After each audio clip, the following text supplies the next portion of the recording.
हूँ, मैं हिंदी हूँ और ये मेरी कहानी है, मेरी आत्मकथा है। जब अपने बाल्यकाल में मैं अपने वैभवशाली पूर्वज संस्कृत को छोड़कर अलग हुई और भारतेंदु हरिश्चंद्र ने मुझे एक स्वतंत्र भाषा की तरह स्थापित किया, तब मैं अकेली नहीं थी। मैं अकेली चली जरूर थी गाड़ी में मंजिल की तरफ, लेकिन मेरे साथ लोग मिलते गए और कारवां बनता गया। जब मैंने अपना सफ़र शुरू किया तब मेरे साथ उर्दू थी, मेरे साथ इंग्लिश थे, पुर्तगीज़ थे और बहुत सारी अलग भाषाएं थी, लेकिन मैंने कभी उनसे प्रतियोगिता नहीं की, कभी मेरा वैर नहीं रहा। मैं हमेशा आगे चली और मैंने उनको खुद में सम्मिलित किया। जब मैंने उर्दू को खुद में समाहित किया तो एक शायराना अंदाज बन गया और उसी सहज अभिव्यक्ति के साथ मैं काफ़ी सहज हो गई। मैं हिंदी हूँ और मैं सिर्फ एक भाषा नहीं, मैं भावना हूँ, मैं हिंदी हूँ। जब अंग्रेजी मेरे सामने आई, मैंने तुम्हें कभी प्रतियोगी नहीं समझा। अंग्रेजी हमेशा मेरी पूरक रही, लेकिन मैं जानती हूँ कि जब तुम ये कहती हो कि there is an elephant in the room, then that's not an elephant, that's a problem।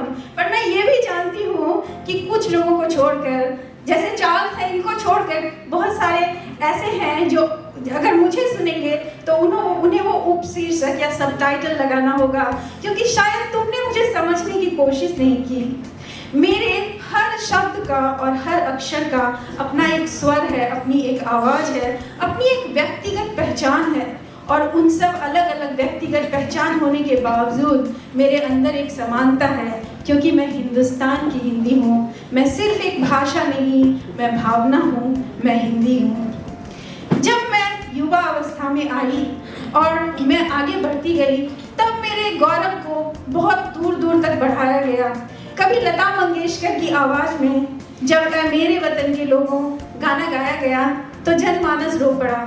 कभी कुमार विश्वास ने राम कथा सुनाई और राम के अनकहे अनदेखे पहलुओं को जब उजागर किया तो ये नवजीवन उससे अवगत हुआ और सब मुझे जानने लगे।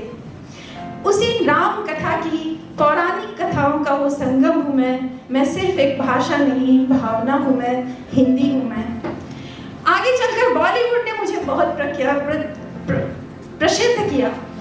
जब बॉर्डर के गीत ने सीमा पार जाकर लोगों को जोड़ा और रुलाया, कहीं दिल वाले दुल्हनिया ले जाएंगे ने सीमा पार जाकर प्यार का संदेश दिया, तब वही सहज संदेश देने वाली हिंदी हूँ मैं, और मैं सिर्फ एक भाषा नहीं, भावना हूँ मैं, हिंदी हूँ मैं।